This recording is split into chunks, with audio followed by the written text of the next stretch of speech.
여러분 안녕하세요. 철공방입니다. 오늘은 일반인들의 티구 용접 세 번째 영상이 되겠습니다.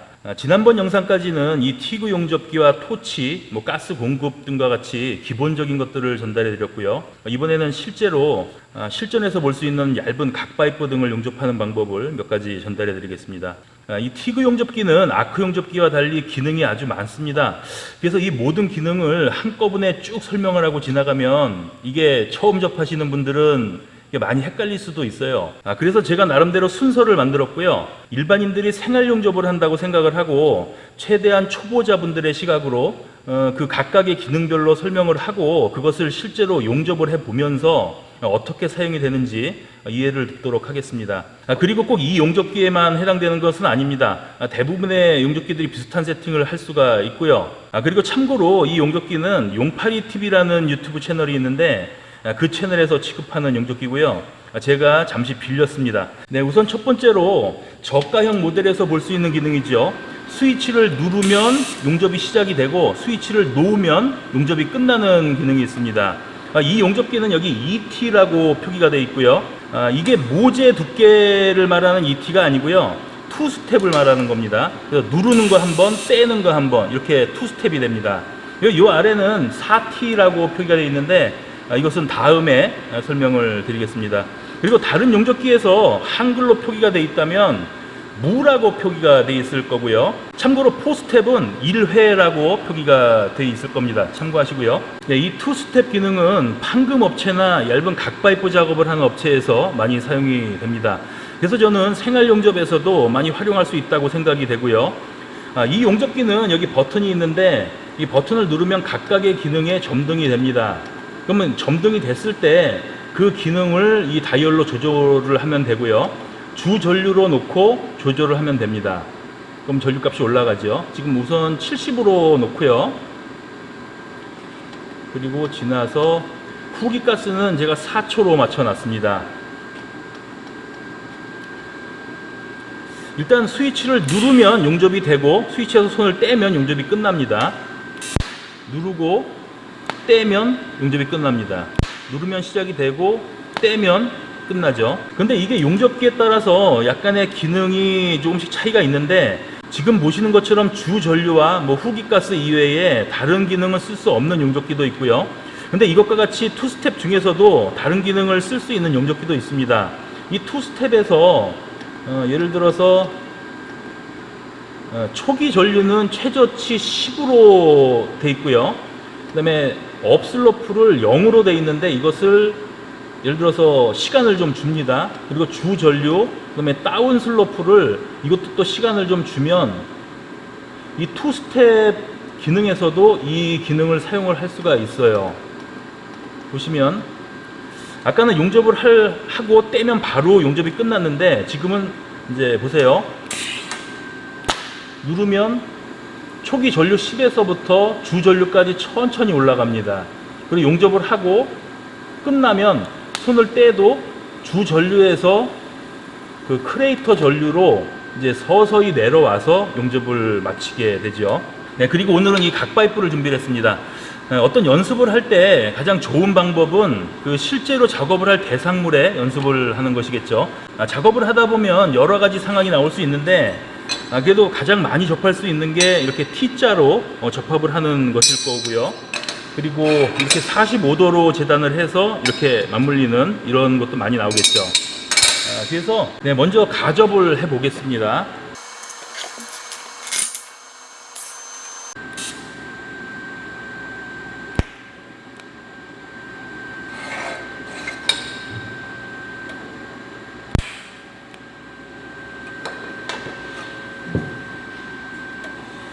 이렇게 가접이 됐고요. 지금 이 파이프를 보시면 기본적으로 이 파이프에는 이 모서리에 곡률이 있게 됩니다. 그래서 두 개를 이렇게 붙였을 때 이게 여기에 틈이 생긴 것과 같은 결과가 되죠. 그래서 가접을 할 때 이 바로 위에다가 가접을 하게 되면 가접이 안 됩니다.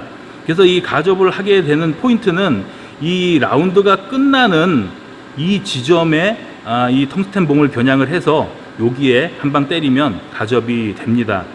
뭐 이런 중간에 가접을 할 수도 있는데 이 위쪽에 가접을 해야 된다면은 이렇게 위에다가 가접을 하면 안 되고요. 약간 아래쪽에 가접을 해야 된다는 것이죠. 그리고 이 뒤쪽도 가접을 할 건데 이제 항상 말씀드리지만 이쪽에 용접을 하게 되면 이쪽으로 당겨져서 이쪽은 틈이 벌어지게 됩니다. 그러면 한 손으로 이렇게 모아서 용접을 해야 되죠. 이쪽에도 지금 틈이 벌어졌을 때 용접봉을 사용을 해서 가접을 하면 쉽게 할 수 있는데 이게 작업을 하다 보면 항상 한 손으로 어떤 이 대상물을 잡고 있거나 뭐 이렇게 틀어주거나 하게 되는 경우가 많기 때문에 이 용접봉을 들 손이 없죠. 그래서 제살 용접으로 가접을 할 때가 많이 생깁니다. 그러다 보면 이렇게 틈이 있는 곳에 가접을 하면 계속 틈이 더 벌어지기만 하고 용접이 안 되죠. 이쪽도 한번 해볼게요. 이쪽은 전류값을 제가 150으로 올려서 한번 해보겠습니다. 150.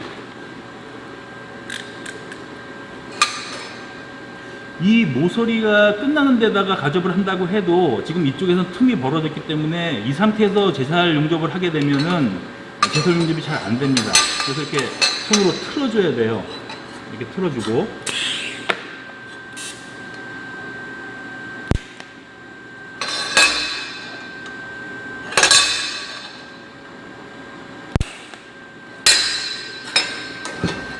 네, 이렇게 가접이 양쪽에 다 됐습니다. 그러면 이제 실제로 용접을 한번 해볼게요. 다시 전류값을 70으로 놓고 용접을 해보겠습니다. 이 위에는 틈이 벌어져 있는 거나 마찬가지니까 제살 용접은 안 되고요. 이 용접봉을 사용을 하겠습니다.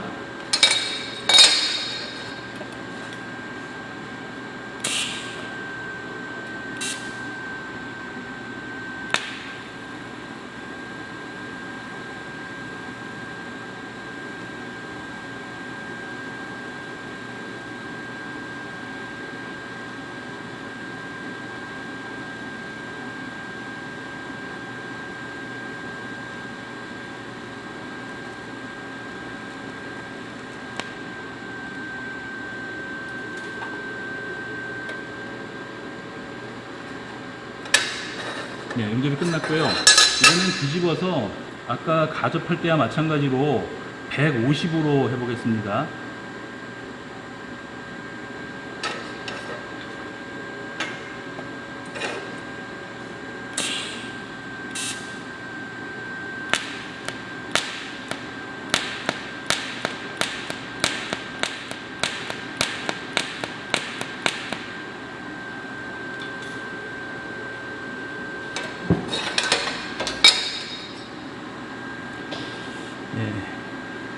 이쪽이 70으로 용접을 한 것이고요. 이쪽은 150으로 용접을 한 것입니다. 뭐 별 차이는 없어요. 네, 이 용접봉을 어떻게 공급을 해야 되는 것인지는 지금 크게 신경을 안 쓰셔도 됩니다. 어차피 이런 각파이프 작업을 할 때는 뭐 용접을 길게 해봐야 뭐 이 30각짜리는 30mm죠. 그리고 뭐 40각짜리 파이프라고 해봐야 40mm 정도가 됩니다. 그럼 이 용접봉을 손으로 공급을 한다고 해도 뭐 이렇게 공급을 할 수 있는 파지법으로 공급을 하던 뭐 아무렇게나 이렇게 편하게 잡고 다가가던 뭐 별 상관없이 용접을 할 수가 있어요. 그리고 이런 얇은 각파이프 작업은 용접봉을 공급을 한다기보다는 용접할 곳에 이렇게 대놓고 용접을 하는 경우도 아주 많습니다. 그래서 처음에는 이 토치를 잡은 손에 좀 더 집중을 하시고 뭐 스위치 컨트롤을 좀 더 신경 쓰시는 게 좋을 것 같습니다. 그리고 이것은 제가 어떤 것이 더 좋은 용접 방법이냐 뭐 이런 것을 말씀드리려고 하는 게 아니고요. 여러 가지 방법이 있다는 것을 전달해 드리는 과정이라 보시면 됩니다. 그리고 이 용접봉 굵기에 대해서 간단하게 설명을 드리겠습니다. 지금 제가 사용한 것이 1.6파이고요. 이렇게 차이가 좀 있습니다. 제가 사용하는 것 중에서 제일 가는 게 이런 1.2파이고요. 그리고 지금 사용한 게 1.6파입니다. 그리고 그 위에가 2파이가 있고요. 그 다음에 2.4파이가 있는데 저는 주력으로 1.6파이를 사용을 하고요. 1.2파이는 뭐 가끔 씁니다. 이것도 좀 써요. 근데 2파이 정도는 쓸 일은 있는데 이렇게 많이 쓰진 않습니다. 그리고 2.4파이 같은 경우에는 쓸 일이 거의 없는 경우도 많고 아주 가끔 씁니다. 근데 이게 용접하는 종류에 따라서 업체에 따라서 많이 차이가 있는데 뭐 제가 가끔 쓰는 이런 굵어서 못 쓰는 거죠. 저는 가끔 쓰는 이런 2파이 같은 경우에 이게 너무 가늘어서 못 쓰는 업체도 있고요. 그러니까 이게 업체에 따라서 많이 다른데 모재가 두꺼워지면 굵어지고요. 이 모재가 얇아지면 따라서 이 용접봉도 가늘어집니다. 그래서 이런 각파이프 작업을 많이 한다면 1.6파이나 여기 1.2파이 이것을 주로 사용을 하시면 될 것 같습니다. 자, 그러면 이렇게 용접이 끝났습니다. 이 제품의 용도가 뭐 창고 등에서 사용할 선반 정도라면 그라인더 작업도 필요 없이 바로 페인트 도장해서 사용할 수도 있겠고요. 근데 용도에 따라서 뭐 더 깔끔한 마무리가 필요하다면 이 용접된 곳을 그라인더로 갈아내면 됩니다. 그라인더 작업까지 한번 제가 해볼게요.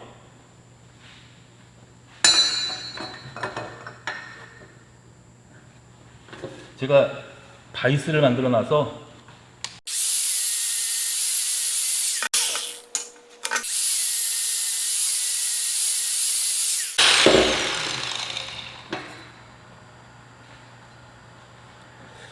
이쪽이 150으로 점 용접을 한 것이고요. 이쪽은 70으로 줄 용접을 계속 이어서 한 거죠. 여기 자세히 보시면 약간 언더컷이 생겨서 약간 주저앉은 게 또 확인이 돼요. 근데 이곳은 계속 연속으로 하다 보면은 조금 컨트롤이 잘 안 되면 이렇게 주저앉을 수도 있는데 이 정도는 뭐 조금 그라인더로 더 갈면 상관은 없습니다.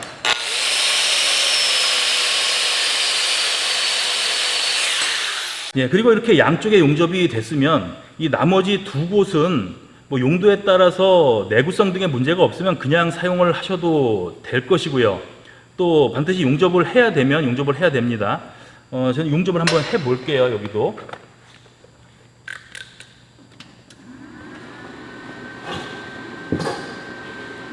우선 150으로 맞춰져 있으니까 150으로 먼저 하겠습니다.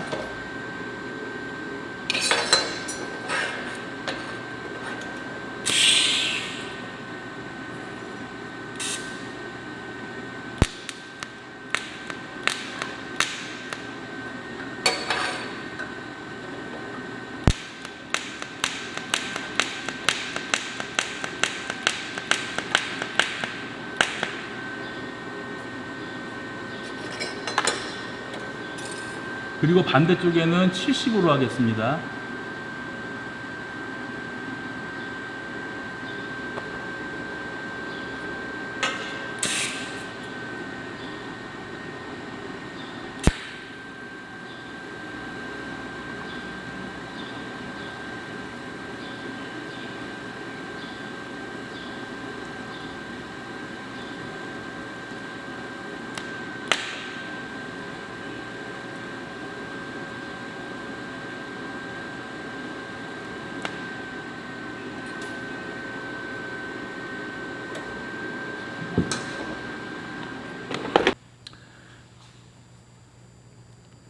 네, 이것은 150으로 한 것이고요.